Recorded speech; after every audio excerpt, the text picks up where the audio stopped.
Ξεκινήσαμε γεμάτη όρεξη να ανακαλύψουμε μια πόλη που συνδυάζει αριστοκρατική ιστορία και σύγχρονη λάμψη. Με μεγάλη περιέργεια αναρωτιόμαστε ποια είναι αυτά τα εμβληματικά αξιοθέατα με την πρωτοποριακή κουλτούρα που δεν σταματούν να εντυπωσιάζουν. Κάθε γωνιά έχει τη δική της ιστορία που ενώνει το παρελθόν με το παρόν, το κλασικό με το μοντέρνο. Φύγαμε για 5 μέρες, αλλά ένα είναι το σίγουρο, ούτε μία ολόκληρη ζωή δεν φτάνει για να ανακαλύψει κάποιος το βροχερό Λονδίνο! Ταξιδεύοντας, ζώντας, εξερευνώντας, ονειρεύοντας, ανακαλύπτοντας εμπειρίες, περιπέτειες, γεύσεις, κορυφαίους προορισμούς με τον The Amazing Explorer! Μην ξεχνάτε να κάνετε follow και ένα like. Αυτό μου δίνει δύναμη να δημιουργώ ωραία βίντεο για σας. Κυρίες και κύριοι, σας μιλάει ο κυβερνήτης με τα μέσα ύψους 10.000 μέτρα, ενώ η θερμοκρασία στο Λονδίνο είναι 6 με 8 βαθμούς Κελσίου με αραιή συννεφιά. Φτάνοντας στο αεροδρόμιο γυρίσαμε τα ρολόγια μας 2 ώρες πίσω. Πήραμε το τρένο και κατευθυνθήκαμε ολοταχώς προς το ξενοδοχείο μας.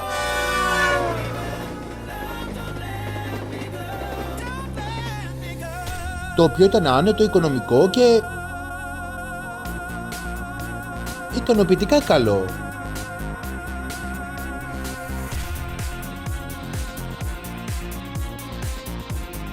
Η τοποθεσία του στο κέντρο της πόλης μας διευκόλυνε ιδιαίτερα, αφού βρισκόταν μόλις 10 λεπτά με τα πόδια από το Big Ben, τη γέφυρα Westminster και τον ποταμό Τάμεσης.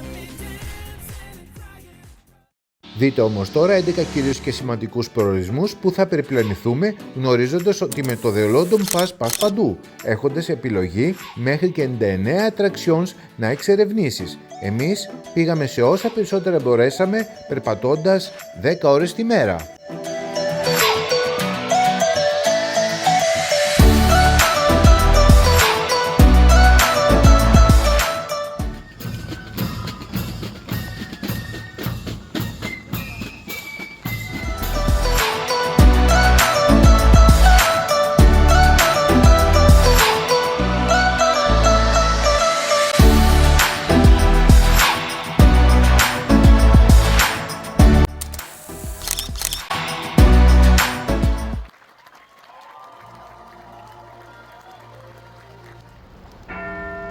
Καλώς ήρθατε άλλη μια φορά στο Λονδίνο!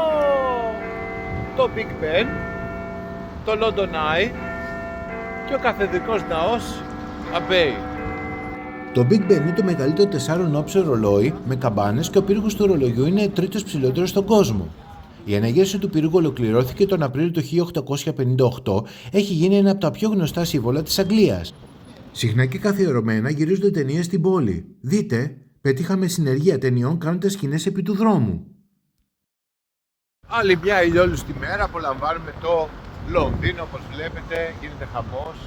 Ψέματα. Η θερμοκρασία έχει ανέβει στα ύψη. Σόφο ήτανε. Ξέχασα να πάρω τα γυαλιά ηλίου. Θα σου φορέσω εγώ. Μαζί μου. Έμα. Παναγιά μου.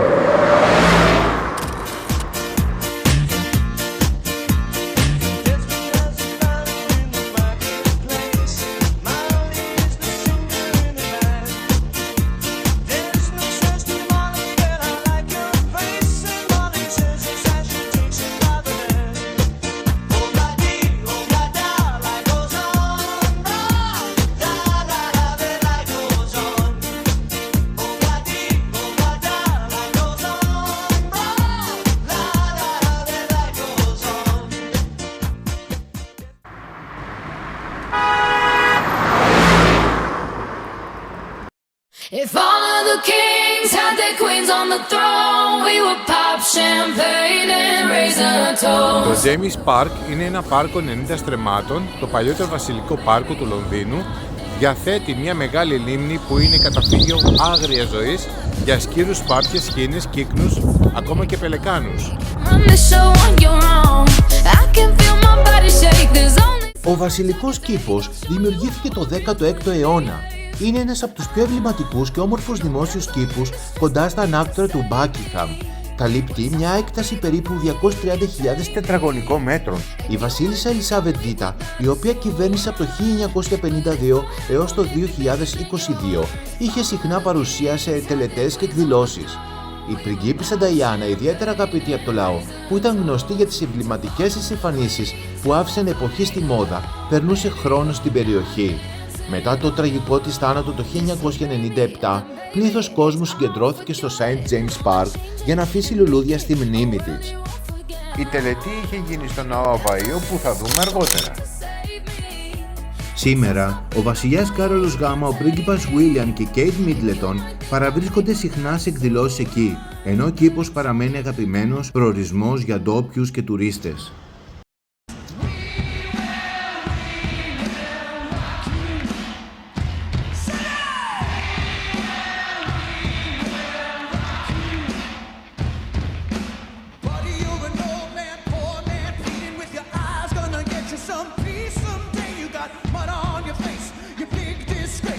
Somebody better put you back into your place.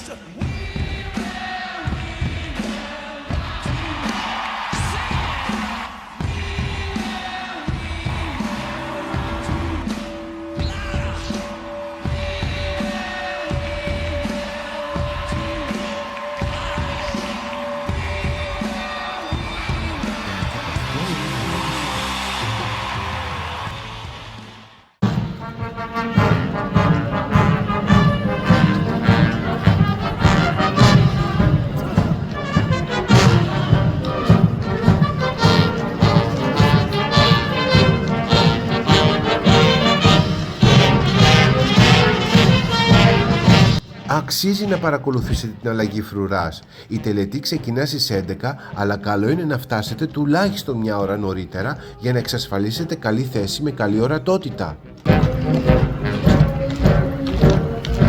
Οι καλύτερες θέσεις βρίσκονται απέναντι από την κεντρική πύλη στα σκαλιά του αγάλματος. Η τελετή διαρκεί περίπου μία ώρα και είναι ιδιαίτερα εντυπωσιακή.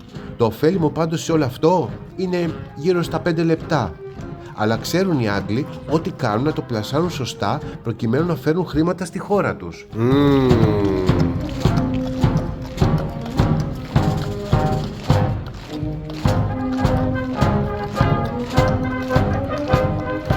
Και πού θα σας πάω τώρα? Αβαΐο! Όλη μέρα βροχή και κρύο εδώ στην Αγγλία.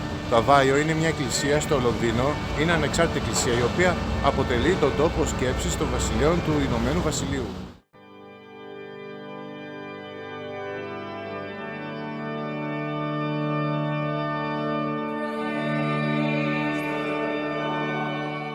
Δεν θα μιλήσω πολύ τώρα.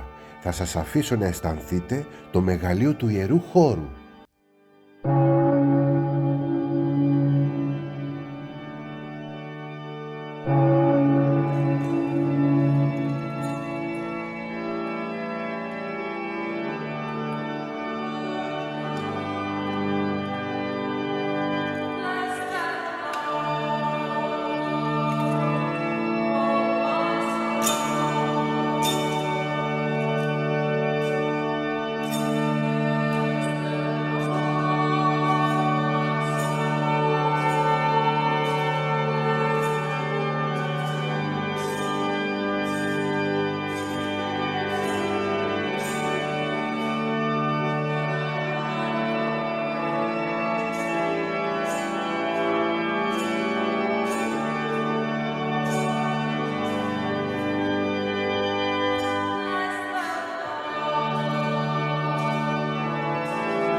Το βράδυ, μετά από ένα απολαυστικό σάμαλι σε ελληνικό ζαχαροπλαστείο, βρεθήκαμε στη θεατρική υπερπαραγωγή The Phantom of the Opera.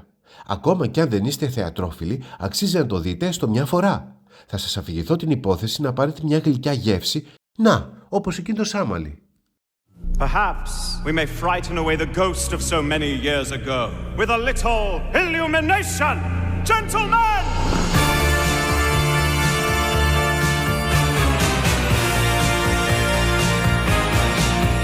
The Phantom of the Opera is there inside your mind. With me each night, each morning. Say you love me. No, I do.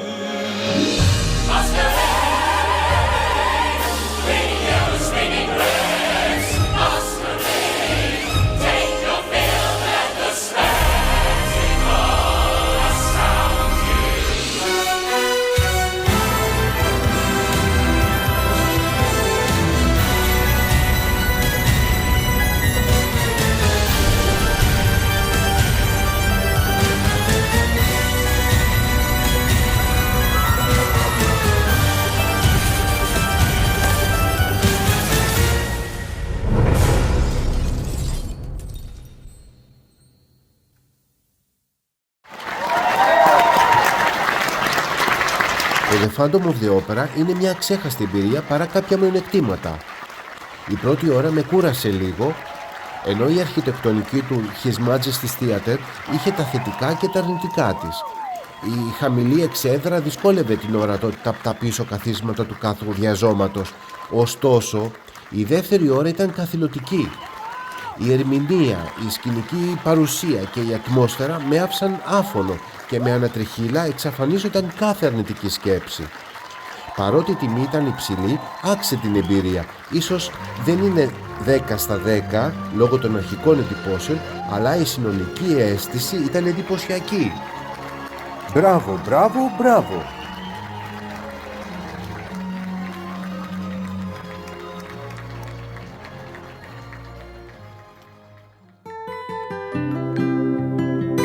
Την επόμενη μέρα, αφού πήραμε μια δυνατή δόση γνωριμίας με το κέντρο της Μεγάλης Βρετανίας, ξυπνήσαμε νωρίς, με μεγάλη δυσκολία, δώσαμε από 6 λίρες έξτρα για να απολαύσουμε ένα καλό πρωινό, αλείψαμε βούτυρο στο ψωμί, φάγαμε φρουτοσαλάτα με γιαούρτι,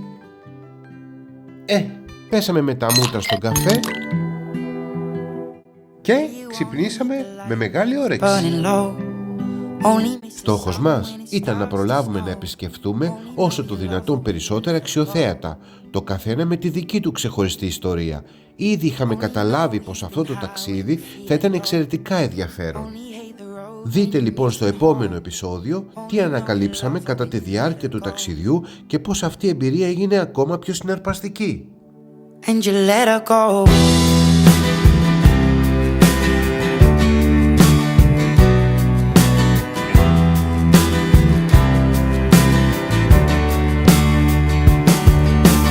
Staring at the bottom of your glass, hoping one day you'll make a dream last. But dreams come slow and they go so fast.